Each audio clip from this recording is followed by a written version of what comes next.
Que j'invite à nous rejoindre sur ce plateau. Diana Yenko, bonsoir. Bonsoir. Merci d'être là. Ce soir, vous êtes la secrétaire générale du STIP AEP UNSA Éducation. Dites-nous d'abord si le calendrier scolaire vous convient cette année. Une semaine de vacances en plus confirmée en novembre et en mai pour les enseignants du second degré, un peu moins en juillet. Est-ce que c'est équilibré pour les élèves et donc pour vous, les enseignants ? Tout d'abord, je voudrais saluer les enseignants de toutes les écoles de Polynésie française.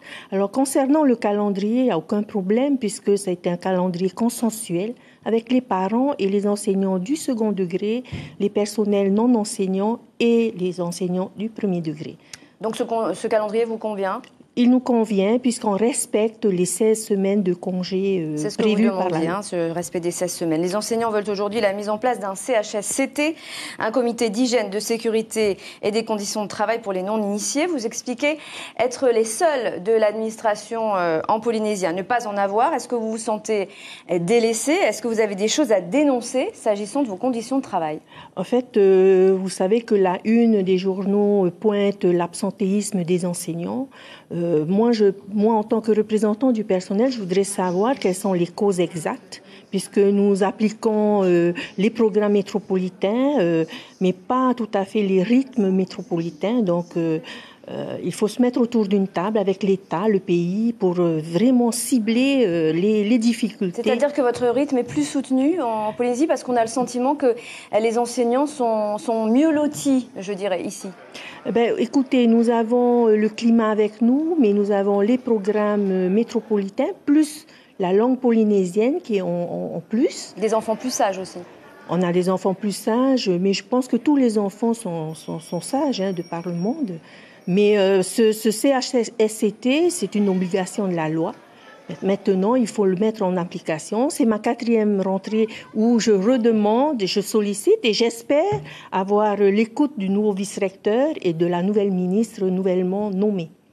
Alors, on parlait des enfants sages. Est-ce que les enseignants sont victimes de violences en Polynésie ? C'est le cas de beaucoup d'enseignants en métropole. Pas encore ou de plus en plus ?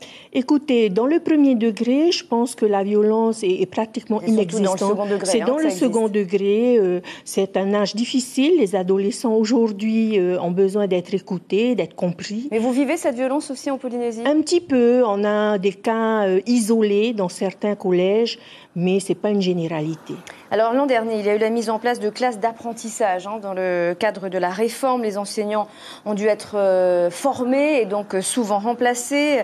Les élèves en ont fait les frais. Est-ce que cette année, on doit s'attendre à la mise en place d'une nouvelle réforme scolaire ou pas ?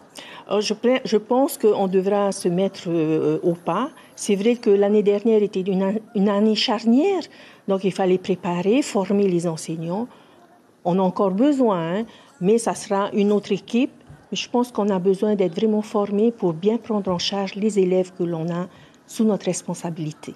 Diana Yenko, merci d'avoir accepté notre invitation ce soir. Je peux souhaiter une bonne rentrée à tout le monde, à tous les élèves et à tous mes collègues. Très bien, votre message a été entendu. Merci encore d'avoir accepté notre invitation.